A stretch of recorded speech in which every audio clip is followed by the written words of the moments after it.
In this video, we're going to delete the very first node, the node at the front of the list. There are three basic cases essentially when you try to remove a node from a linked list.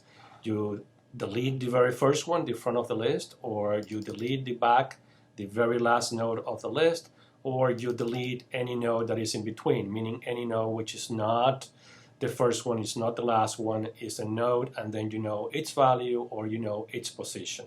There are three separate videos discussing these three cases, so perhaps you want to watch the other two cases after you watch this one. A typical linked list, as usual, looks like this. We have a single external reference called the front that let us know where the first node is. So trying to delete the front of the list is a very simple operation because we know where the front of the list is, we know the node that should follow, and we know that we have this external reference telling us where the first node is. So it's a very straightforward operation that doesn't require any loop. Deleting the first node then is very simple. All we have to do is to update the value of the front to be what? To be the second node if there is a second node. It could be that the list is empty. We'll talk about this in a couple of seconds. So as you can see on the picture, the process is very simple. Originally we have head or front. Remember, there are different names to refer to the first node. In this case, head or front refers to the first node that has value 20, and that node refers to the second node that has value 10. So if we want to delete the node that has value 20, the very first one, all we have to do is to change the value of head so that head doesn't refer to the first node, head should refer then to the second node. And as soon as we do that, what happens? Then we lose this reference. Head or front is not referring to the first node. So what happens to the first node? Well, it actually is permanently deleted. Remember that Java performs something called automatic garbage collection. What does this mean? It means that when you're using a reference to refer to an object, once you remove that reference or you lose that reference, then there is nothing referring to that particular object. So all the memory and all the data that was allocated to that node are lost. Why lost? Well, because in essence it's garbage.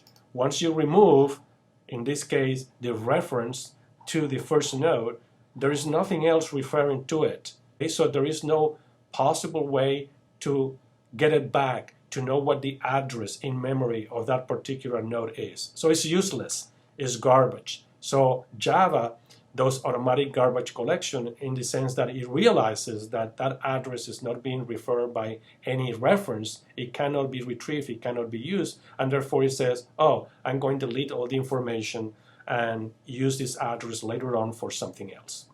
Other languages different than Java do not perform garbage collection, so this information will stay in memory. And that actually is a problem because then we're wasting memory. We have data storing memory, but we don't know where it is, we don't know their address, we don't have any way to retrieve that information. So it's actually wasting memory.